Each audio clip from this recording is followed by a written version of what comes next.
Thank you, Malcolm, for the great introduction. So I was appointed by Ross Gardner about almost 3 years ago. He said, well, Shenggen, I usually do not make many mistakes. I hope appointing you is not a mistake as well. I said, what happens if you do make a mistake? He said, well, take it easy. And I make maybe 100 important decisions in my life. If I make one mistake, that's fine. So anyway, if all success goes to him, his credit, I will take all the blame. So what I will do is to look at the role of China and India in global food security. For the last probably 10 years, I have not worked on China and India issues. So it's a really good opportunity for me to update my own knowledge about China and India. So China and India continue to face some of the challenges in feeding its population healthily and nutritiously. And China and India can also play a very significant role in global food security that goes beyond their own country. And finally, there are lots of opportunities for China and India to contribute to global food security. So by working with other countries, with other partners. So in 2012, there are 50 countries, more than 50 countries, who are still experiencing very high level of hunger. So their level of hunger is extremely alarming or very serious. And ironically, even in some of the countries in Asia, despite rapid economic growth like India, the hunger level remains very high. So there's a dissonance between agricultural growth, overall economic growth, and hunger and malnutrition reduction. Well, obviously, majority of the countries who experience high level of hunger is still in Africa. As you might know, the FAO just released a new report that shows that right now there are still 870 million people who are suffering from severe undernutrition, and 850 million of them are from developing countries. And India has more than 200 million people suffering from undernourishment, so accounting for almost 20% of its total population. So we always talk about India's successful story, shining India, but don't forget that more than almost 20% of the population still suffer from undernourishment. And more importantly, high percentage of the children, 30% of the children are underweight and undernourished. Even in China, the 10% of the population suffers from undernourishment. They do not have access to adequate calorie. And more importantly, many of the population also suffer from a lack of micronutrients called hidden hunger. So you don't see these people hungry, but because of lack of micronutrients, their intellectual and physical capabilities will be affected permanently, particularly in children and women. And ironically, on the other hand, China and India are also experiencing very rapid growth of overweight and obesity. Look at the figures for China. It's green, it's blue color there. So in 2002, about 30% of the population is overweight or obese. Today, in 2010, it's almost 40%. And the projection shows that by 2015, half of the Chinese population will be overweight and obese. And India will follow that trend as well. So you see actually three phenomena, or we call it triple burden of malnutrition. So undernourishment, lack of micronutrients, so-called hidden hunger, and overnutrition. In the future, there are many factors will affect Chinese and Indians' food security and global food security as well.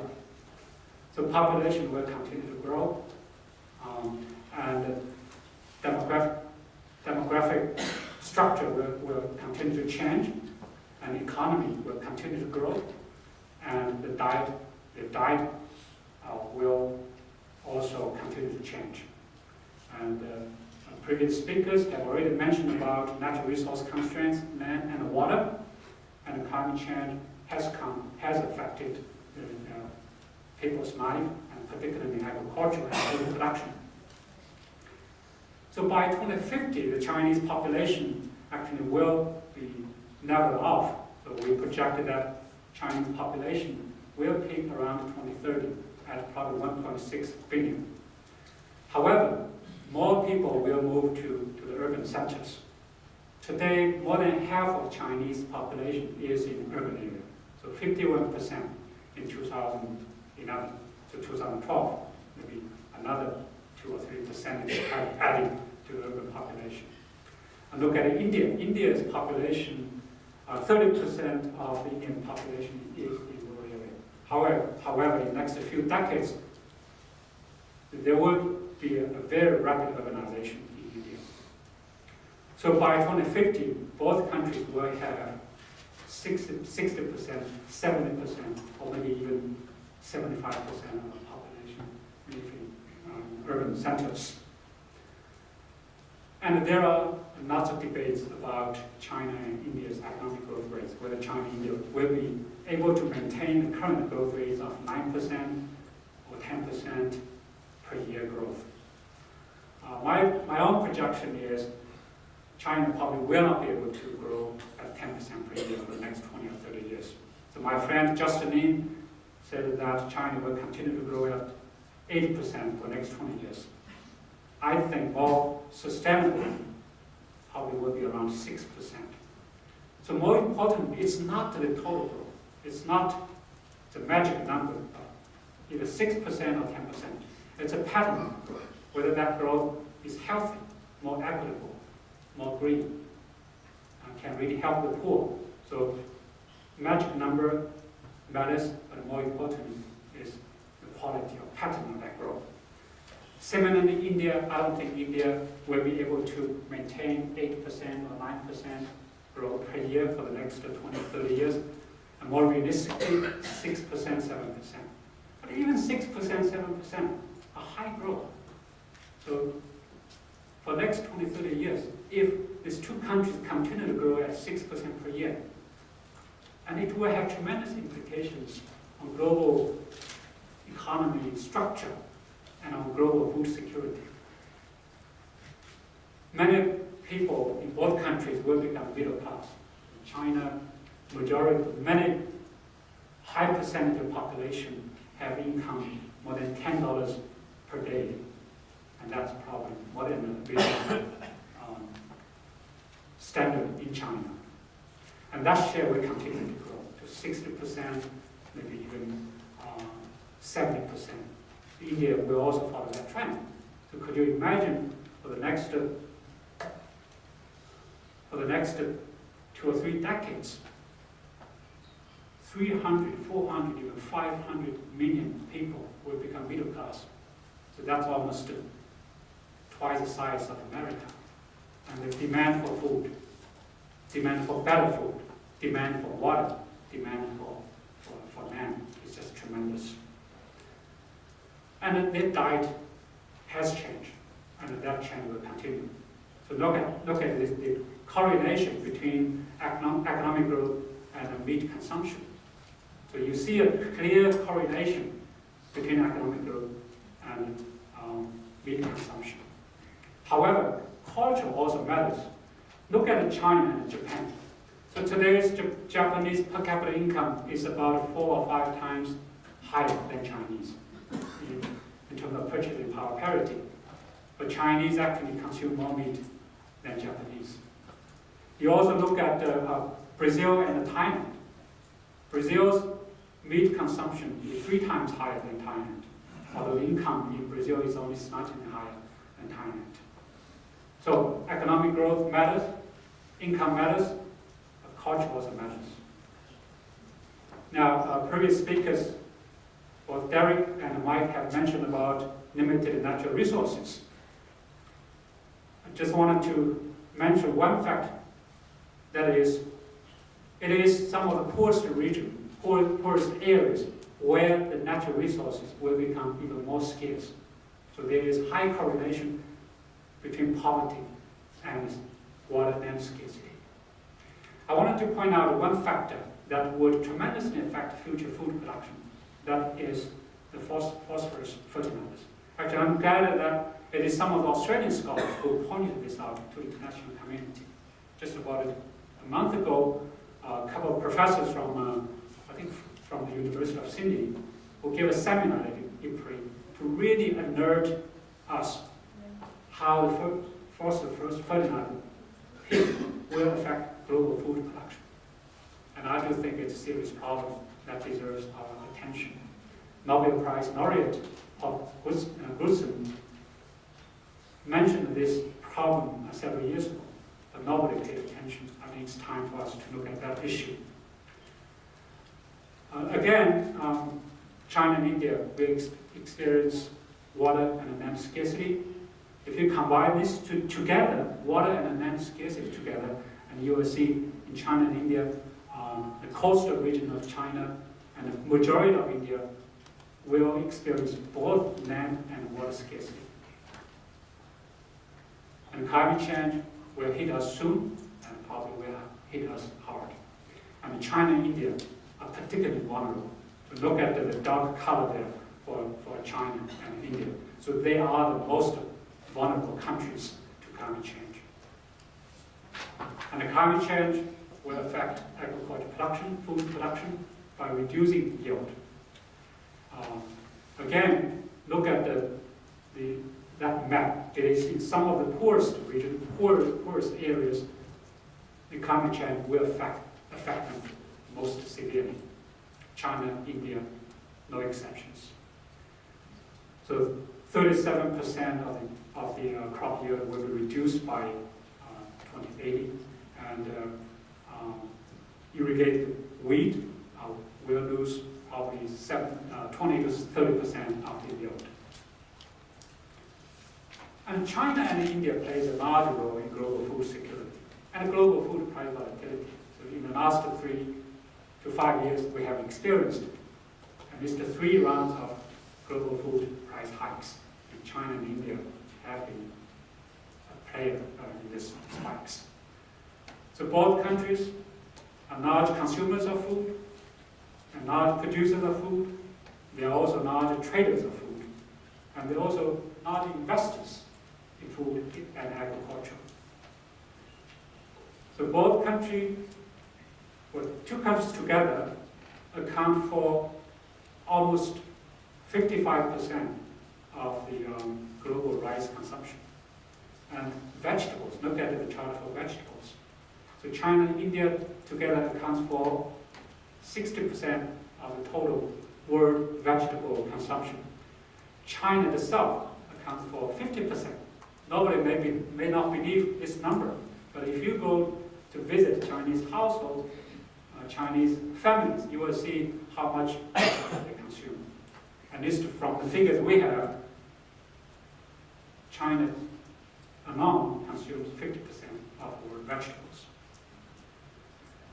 And they are also large producers of food.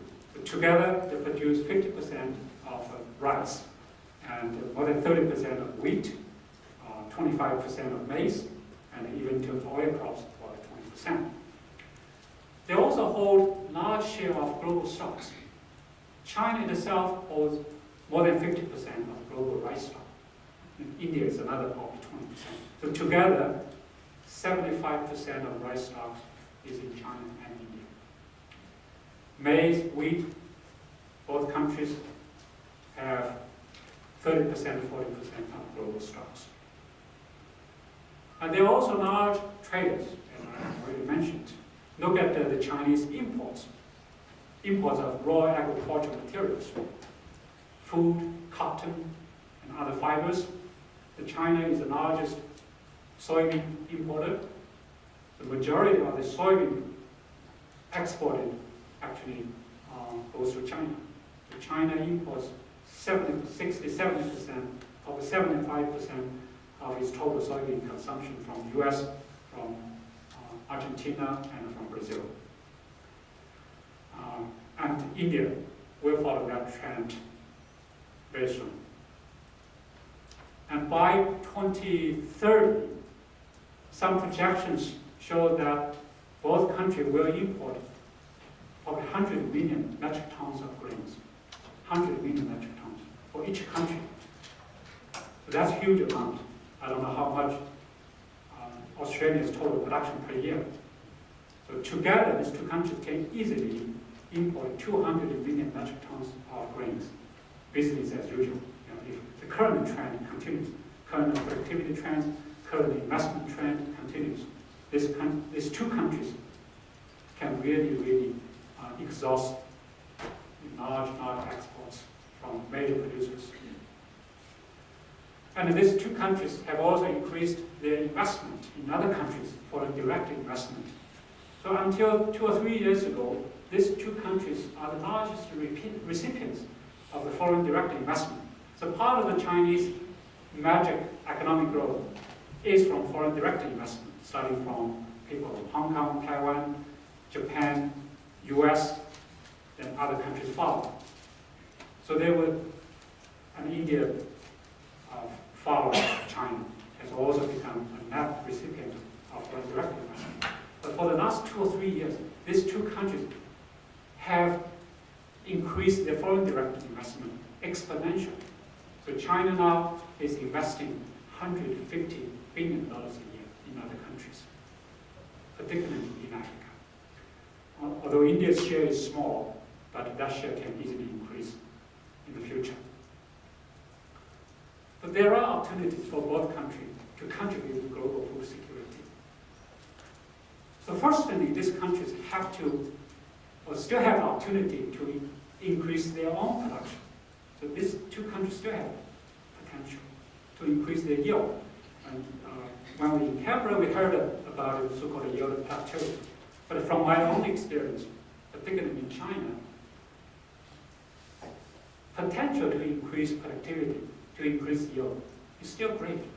So there is big variation, even in the same village, from different plots, because of the different usage of fertilizer, different usage of water, and different skills of farmers. So potential is great. So what do they need to do? Expand agricultural productivity by increasing investment in agriculture R&D. So returns there are still very high. And to facilitate access to productive assets, inputs, and services. So many smallholders, particularly in India, still do not have access to good technologies, to credits, to inputs, and to agriculture services. And to promote climate-smart agriculture. So climate change will hit both countries very hard. And their future agriculture have to adapt to climate change, and even help to mitigate the climate change. Now the question is, how can they combine the adaptation and mitigation together to explore win-win opportunities? And there are opportunities. And increase market linkages, infrastructure, information, vertical coordination, value chains, the use of IT, use of cell phones to help farmers access to market information, to extension service. The opportunity is just great. So IPRI is doing some work in India to look at the impact of cell phones and internet access and provide good contents for farmers to use cell phones for access to technology services, to market information. And investment in productive social safety net. Both countries still have large pockets of poverty and hungry population in certain remote areas or in certain so-called unfavorable, less favored areas. So in the short run, these people need support. They needed to eat. They needed to have access to health, to education, to nutritious food. So social protection is needed. Again, the question is, how can we really make sure that this social protection can also help them to improve their opportunities to engage in economic activity in the future? So the combination of social protection and productivity enhancement investment will be critical for both countries. As you know, China has also entered into an aging society, and social protection is particularly important there. and promote a mutual benefit trade. Both countries used export bans during 2007-2008 food price crisis. And it's very costly for the global food security. It further exacerbated the global food price volatility. In fact, these countries have also lost in terms of economic efficiency. The smallholders, particularly in the case of China, because the majority of smallholders in China can also sell their surplus to the markets. So when the export bans was imposed, the domestic prices were much lower than international prices. So the farmers lost opportunity to use higher prices to increase the income. So I really encourage some researchers to do some analysis to see how much welfare has been transferred from producers to consumers. So we needed to make sure that we do not introduce any harmful trade restrictions. And the trade between China, India, and Africa should also be mutually beneficial. So not only to import natural resources from Africa. I think the free trade is okay. However, the Chinese and Indians should also make sure that local people benefit from that and prevent the so-called Dutch diseases. So when I came over here, I also observed some sort of earlier phenomena of the Dutch disease because of natural resources boom. The prices of service sector, the prices of the productive sectors have really risen, or the cost of the productive sector has risen. So that will affect countries' comparative advantages. So make sure that Chinese and Indians trade with Africans will not lead to Dutch diseases. And to help the countries to develop the capacity to export more agriculture and value-added products. So these countries in Africa have the opportunities to develop their high-value agricultural products. Increase pro-poor FDI. So the investment from China and India should not just go to the major mining areas or mining sector. So their investment should also help to improve agricultural productivity, agricultural production. That actually helps China and India's food security. If the investment in China and India helps to improve productivity, improve the production there, so China and India can import food from Africa or from South Asia, from Burma, from Nepal, and explore new approaches for partnership. Right now, majority of the engagements between Chinese and Africans are through government. I think they need to change that pattern. They need to engage with the private sector. They need to engage with the farmers directly. And promote corporate social responsibility. We heard about stories how Chinese investment has compromised the environmental standard, compromised labor practice, compromised environmental issues, and sometimes governance issues. So I think the Chinese investors should look at that issue, make sure that their investment is transparent, follows good code of conduct. In fact, I heard a very interesting story that can also help the firms in China to improve their own performance. So some investors went to Africa. Then they were challenged by NGOs, by this OECD donors, said, oh, you have not followed this good practice. Then the Chinese firms thought, no, we have never done that back in China. Why we should do that in Africa? So now it has some spillover effect back to China. So now, okay, so when we expand our investment in China, we also needed to follow good practice, good labor practice, good governance, and a good environmental standard. And support mutual learning of experiences. So both China and India transformed its agriculture sector in the last 4 or 5 decades. India went through the Green Revolution. China through agricultural reform, decentralization, so-called household production responsibility system. Both countries have experienced rapid agricultural growth, rapid rural transformation, and rapid development of non-farm sectors in rural areas. So all this experience are very useful, very instrumental for many other countries in Africa, in South Asia, to transform their own economies, their own agricultural sector. And improve coordination between China, India, and other donors. So it's very ironic that, so I'm a Chinese, I'm working for IPRI, actually I often go to the traditional donors round table, without Chinese, without Brazilians, without Indians there. So as these emerging economies, China, India, Brazil, become major donors in Africa, they needed to engage with traditional donors. Traditional donors have experience, they have worked in Africa for so many years, and make sure that they share information, make sure that their foreign aid in agriculture is also transparent, follow a good code of conduct. And we can present different models, different competition models. We don't need to say which model is better, which model is worse. Well, let's compete. Let the African decide. Let them choose who can really bring the largest returns to them or impact to them. To help the poor, to help the hungry people.